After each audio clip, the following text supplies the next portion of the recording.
पहले वाले जितने थे, अब आजकल अनाप शनाप चारों तरफ प्रचार प्रसार करता रहता है। ये बहुत ही बिना मतलब की बात है, लेकिन जरूर पूछना चाहिए कि जब हम लोगों की सरकार बनी तो उसके पहले क्या हाल था। कोई काम उन लोगों का नहीं था, और जानते हैं कि लोग घर से बाहर नहीं निकल पाते थे। ये सब बुरा हाल उन लोगों के टाइम में था। और आज आप देख रहे हैं, इतनी बड़ी संख्या में आप कहीं देखते थे? नमस्कार, मैं उसानी और आप देख रहे हैं एमटीएन न्यूज। लाल राबड़ी राज की याद दिलाकर नीतीश ने विपक्ष को घेरा। बोले अब बिहार डरता नहीं है, बढ़ता है। सिवान के जसोली में आयोजित प्रधानमंत्री नरेंद्र मोदी की जनसभा में बिहार के मुख्यमंत्री नीतीश कुमार ने मंच से विपक्ष पर तीखा हमला बोला। नीतीश कुमार ने साल 2005 से सबसे पहले के लालू राबड़ी शासनकाल की याद दिलाते हुए कहा कि उस दौर में लोग शाम होते ही घरों में कैद हो जाते थे। भय और अराजकता का माहौल था। उन्होंने साफ कहा कि 2005 में जब एनडीए की सरकार बनी तभी से बिहार ने विकास की पटरी पकड़ी। मुख्यमंत्री ने विपक्ष को आड़े हाथों लेते हुए कहा, आज कुछ लोग बिना तर्क के बातें कर रहे हैं, लेकिन उन्हें जमीनी हकीकत समझनी चाहिए। हमने जब काम करने का मौका मिला तो शिक्षा, स्वास्थ्य, सड़क और रोजगार सभी क्षेत्रों में सुधार किया। नीतीश कुमार ने महिलाओं के लिए उठाए गए कदमों को भी गिनाया। उन्होंने कहा कि 50% आरक्षण के जरिए महिलाओं को पंचायती राज संस्थानों से जोड़ने का काम हुआ। हर घर नल का जल, हर घर शौचालय, हर टोले तक पक्की सड़क, ये सब वो योजनाएं हैं जो आज बदलते बिहार की पहचान बन गई है। मुख्यमंत्री ने कहा कि आज की रैली में बड़ी संख्या में महिलाओं की भागीदारी इस बात का प्रमाण है कि बिहार की तस्वीर बदल चुकी है। नीतीश कुमार ने प्रधानमंत्री नरेंद्र मोदी और केंद्र सरकार की तारीफ करते हुए कहा कि जुलाई 2024 के बजट में बिहार के लिए विशेष सहायता पैकेज, कोसी नहर, बाढ़ नियंत्रण योजना और मखाना वोट जैसी घोषणाएं हुई है। राज्य और केंद्र मिलकर अब बिहार को नई कि हम लोगों की जो सरकार बनी तो तब से तो हम लोगों ने पूरे बिहार के लिए सारा काम किया है। लेकिन याद करिए, जब हम लोगों को, आप लोगों ने और पूरे बिहार ने ये मौका दिया, हम लोगों को एनडीए में, लेकिन उसके बाद जो बोलिए कि उसके पहले वाले जितने थे, अब आजकल अनाप शनाप चारों तरफ प्रचार प्रसार करता रहता है। ये बहुत ही बिना मतलब की बात है, लेकिन जरूर पूछना चाहिए कि जब हम लोगों की सरकार बनी तो उसके पहले क्या हाल था। कोई काम उन लोगों का नहीं था, और जानते हैं कि लोग घर से बाहर नहीं निकल पाते थे। ये सब बुरा हाल उन लोगों के टाइम में था। और आज आप देख रहे हैं, इतनी बड़ी संख्या में आप कहीं देखते थे?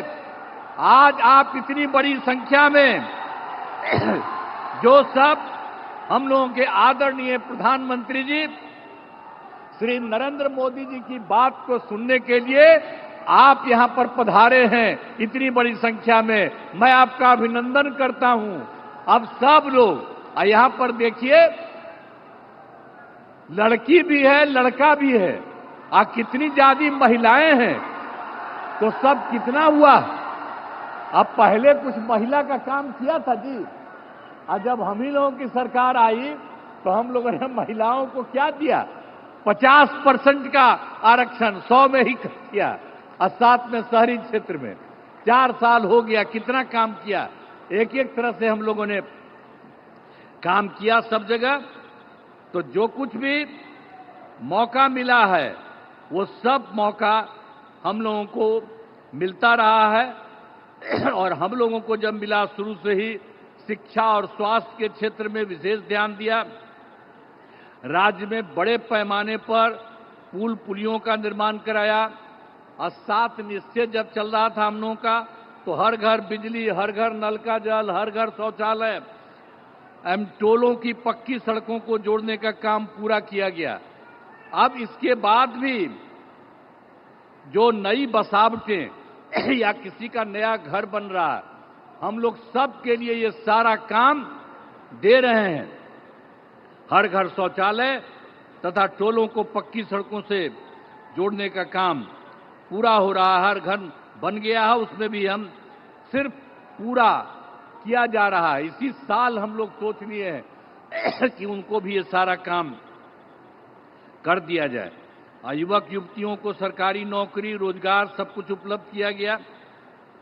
और मैंने जो सभी जगहों पर जाकर विकास कार्यों को देखा, इस बार जो हम देखे ही थे, सब जगह कर लिए और सब जगह के बारे में देख लिया कि क्या कोई गड़बड़ी है, तो उसका से मिल गया 430 नई योजनाओं को स्वीकृति मिली और इसके लिए 5,000 करोड़ रुपए का जो कुछ भी स्वीकृति दी गई। और ये सब लोगों का 430 का जो कुछ भी है, पूरे हर जगह हर राज्य में एक एक तरह से काम शुरू कर दिया गया है।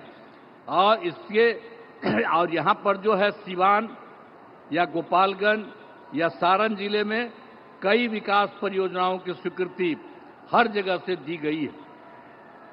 और जो सबसे बड़ी बात है जो आज आए हैं, कितनी बड़ी बात है, श्रद्धेय प्रधानमंत्री श्री नरेंद्र मोदी जी के नेतृत्व में केंद्र सरकार से क्या क्या काम हुआ है। अभी तत्काल उन्होंने कितना बढ़िया काम किया और सब लोगों को याद रखना चाहिए, बधाई देना चाहिए। आप देखिए, जब सरकार बनी 2014 में नया सरकार, जुलाई 2024 में के बजट में बिहार को विशेष आर्थिक सहायता के रूप में सड़क, उद्योग, स्वास्थ्य, पर्यटन, बाढ़ नियंत्रण के लिए बड़ी राशि देने की घोषणा इन्होंने कर दी है, इनकी सरकार ने। इसके बाद फरवरी 2025 में बजट में बिहार के मखाना बोर्ड, एयरपोर्ट की स्थापना, मछली कोसी नहर के लिए वित्तीय सहायता आदि की घोषणा की गई है और ये सब काम शुरू हो रहा। अब इसके अलावे जो अभी और एक बार कर दिया 2018 में, आप जानते हैं कि कुछ ही राज्यों को वो काम मिला हुआ था, 6 राज्य के करीब, और इस बार इन्होंने बिहार के लिए भी ये तय कर दिया। तो जो कुछ भी है, खेलो इंडिया यूथ गेम्स में आयोजन का जिम्मा बिहार को भी मिला है, जो गौरव की बात है। और आप साथ लीजिए, जो इन्होंने काम शुरू करा दिया है, तो इन खेलों का अच्छे से योजना हो चुका। और शुरू की बात यह भी है, जो अभी सरकार ने इन्होंने जाति आधारित गणना कराने का निर्णय लिया है, इसलिए हम नमन करते हैं कि इन्होंने जाति आधारित गणना करा दिए। आप भी हाथ जोड़ करके तब जवाब न दीजिए कि कितना बड़ा बात इन्होंने कर दिया। तो इस सब आप लोग कहिए कि इन्होंने इसके बारे में भी करा दिया। अब इस तरह से सबके लिए आदरणीय प्रधानमंत्री श्री नरेंद्र मोदी जी का हम आभार व्यक्त करते हैं और उनको धन्यवाद देते हैं। अब इसके अलावा अन्य सब लोग जो यहाँ पर मौजूद हैं, आदरणीय प्रधानमंत्री नरेंद्र मोदी जी के का पुनः अभिनंदन करता हूं और उन्हें धन्यवाद देता हूं। इसके अलावा हमारे जो माननीय राज्यपाल हैं, उनको बधाई देता हूं। हमारे माननीय केंद्रीय मंत्रीगण और राज्य सरकार के माननीय उप मुख्यमंत्रीगण और मंत्रीगण, तो अन्य उपस्थित सभी लोगों का मैं आभार व्यक्त करता हूं। इसीलिए मैं आप सब लोगों को बधाई देता हूं। और एक बात जो हमने आपको बता दिया है, जब भी जहां जाते हैं वहां हम बराबर इस बात को कह देते हैं, आप भूलिएगा नहीं, जो केंद्र सरकार की तरफ से और जो पहले राज्य सरकार भी काम करती रही, और अब केंद्र सरकार ने जितना राज्यों के लिए काम देना शुरू किया है, अब समझ लीजिए कि बिहार बहुत आगे बढ़ जाएगा। अब कोई पीछे नहीं रहेगा, सब लोग रहेगा। तो इन्हीं शब्दों के साथ मैं पुनः आदरणीय प्रधानमंत्री जी का मैं नमन करता हूं और स्वागत करता हूं और आप सब लोगों को